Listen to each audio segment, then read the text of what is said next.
है क्या बोलते हैं अनिल, डर नहीं लगता आपको? नहीं, क्या आप जनसुराज के आदमी, अरे अभी आप कौन अयोग्य है, कौन योग्य है, मतलब कि किसको क्या करना है, इतना समझिए कि फाटेदार आप बोल रहे हैं, माइक पे बोल रहे हैं, ये दुनिया देखिए डर के, एक पहली बात है कि डर के राजनीति नहीं किया जा सकता है। दूसरी बात हम बता रहे हैं आपको कि डरना किससे है।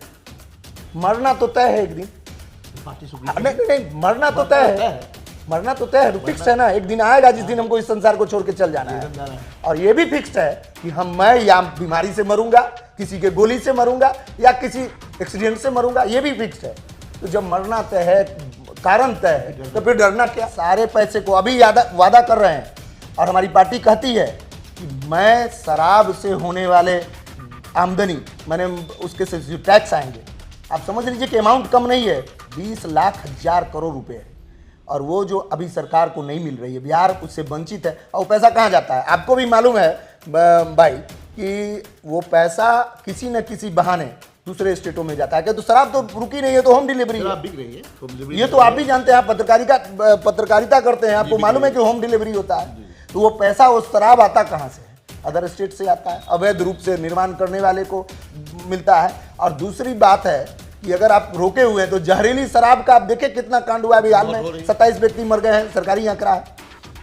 तो हम जब शराब को यहाँ खोलेंगे और उससे आने वाले आमदनी, उससे आने वाले पैसे से सिर्फ और सिर्फ यहाँ के सरकारी विद्यालय का इंफ्रास्ट्रक्चर और बच्चों पर होने वाली खर्च को, उनके पढ़ाने में जो खर्च हो रहा है, उसका व्यय सिर्फ उसके टैक्स से किया जाएगा, दूसरे कहीं उस पैसे को नहीं लगाया जाएगा। सलाम दोस्तों, आप देख रहे हैं हिंदुस्तानी मीडिया के साथ मधुबनी संदेश। मैं आपके साथ शाहिद कामरान। हमारे साथ मौजूद है रघुनी देहट के मुखिया अनिल मिश्रा जी। दर्शकों बता दें कि पिछले 5 टर्म से मुखिया रहे हैं, कभी खुद हैं तो कभी इनकी जो धर्म पत्नी है पुण्य मिश्रा जी, वो मुखिया रही हैं यहाँ।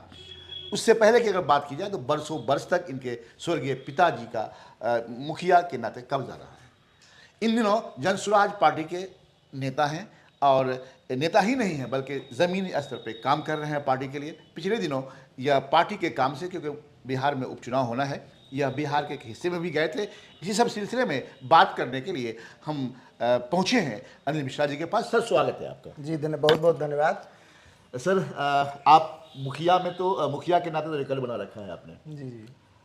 पहले आप जनसुराज में तो नहीं थे, किस पार्टी में थे आप? जी मैं सीपीआई में था।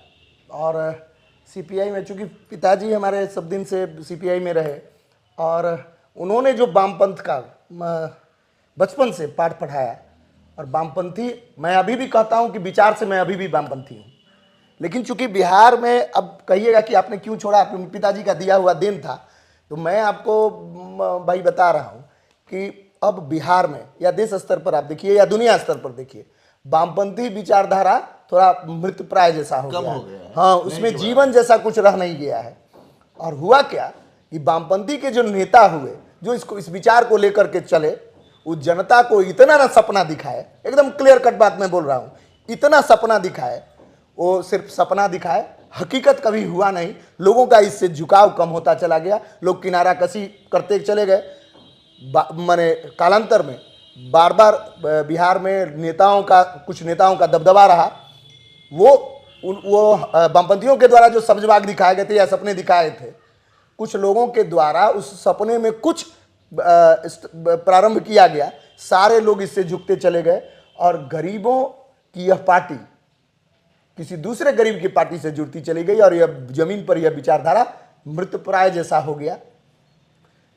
जीवन में सब दिन तो हमारे पिताजी के द्वारा सिखाया हुआ जो मंत्र होगा, या अपने जीवन में हमने जो आज तक किया, गरीबों के, समाज के सबसे निचले स्तर पर जाकर के और ग्रास रूट पर रहने वाले लोग, जिनको आज के दिन भी भारत में दोनों एक शाम अगर वो खा लेते हैं तो दूसरे शाम क्या खाएंगे, इसकी चिंता बनी रहती है।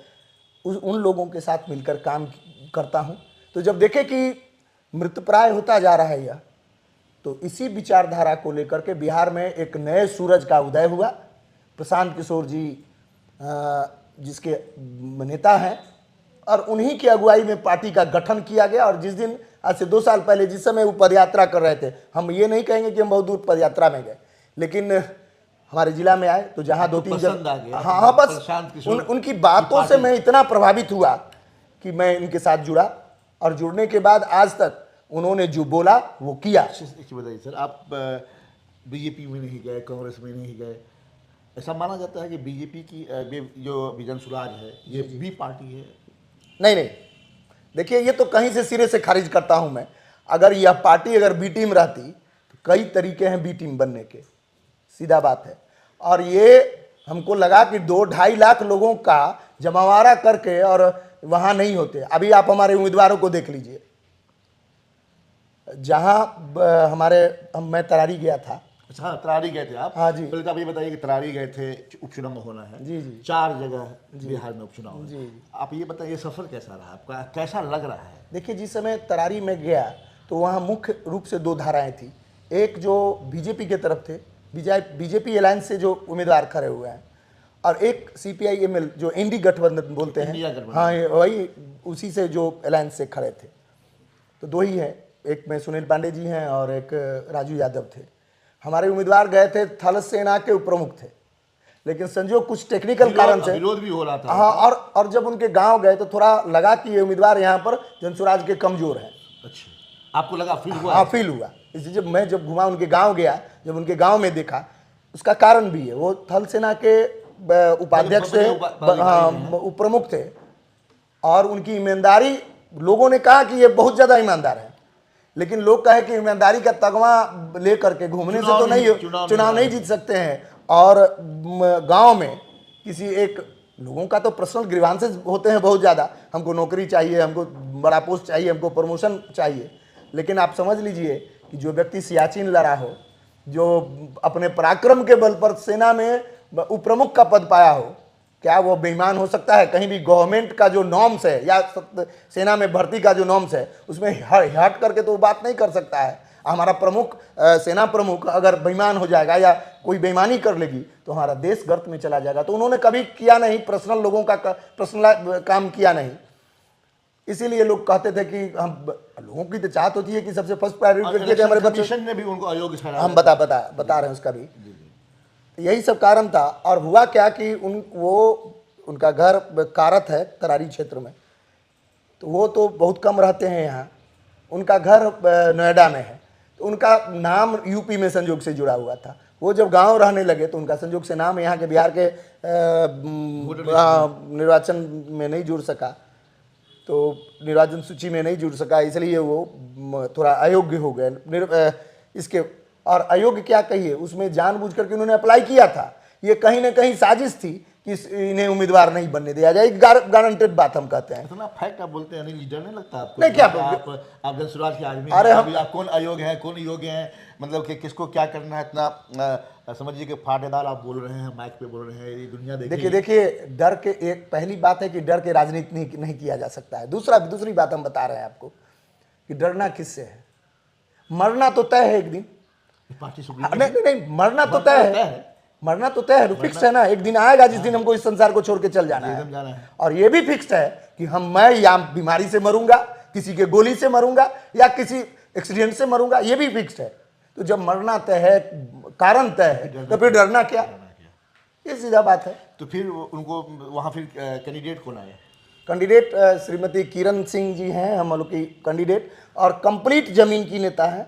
और जिस समय मैं गया था तो मुझे लगा कि जनसुराज यहाँ फेल कर जाएगा, इसलिए हम थोड़ा दिक्कत लग रहा था, वहाँ बड़ी मेहनत की जरूरत थी उम्मीदवारी को लेकर के। लेकिन जिस दिन से किरण सिंह जी का नाम घोषित हुआ जनसुराज से, मुझे लगा कि मैं अब यहाँ चुनाव हर हाल में जीतूंगा। और मैं आपको ये पूरे विश्वास से कहता हूँ कि वहाँ जो स्थिति अभी है, देखिए कुछ वहाँ 2 धारा में इसलिए बटा हुआ है, इसका मूल कारण हम 2 सेकंड में आपको बताते हैं।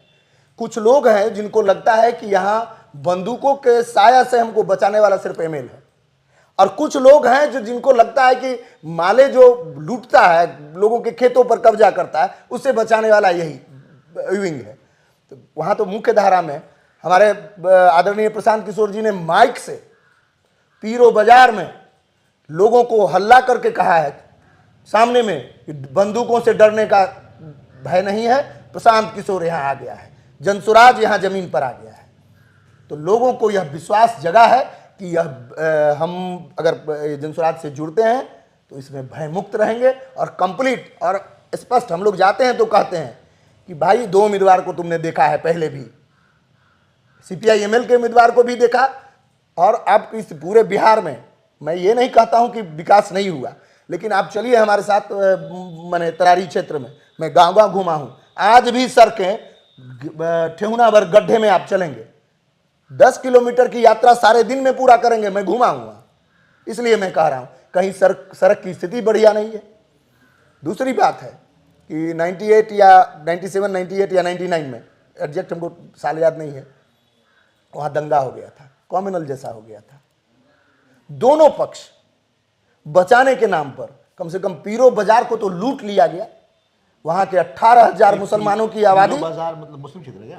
पीरो बाजार, हाँ हाँ, पीरो बाजार जो है थोड़ा मुस्लिम क्षेत्र भी है और बनिया कम्युनिटी का, बिजनेसमैन कम्युनिटी का जगह है, और उन दोनों को किसी भी राजनीतिक दल से संरक्षण नहीं दिया गया और उन लोगों को लूट लिया गया।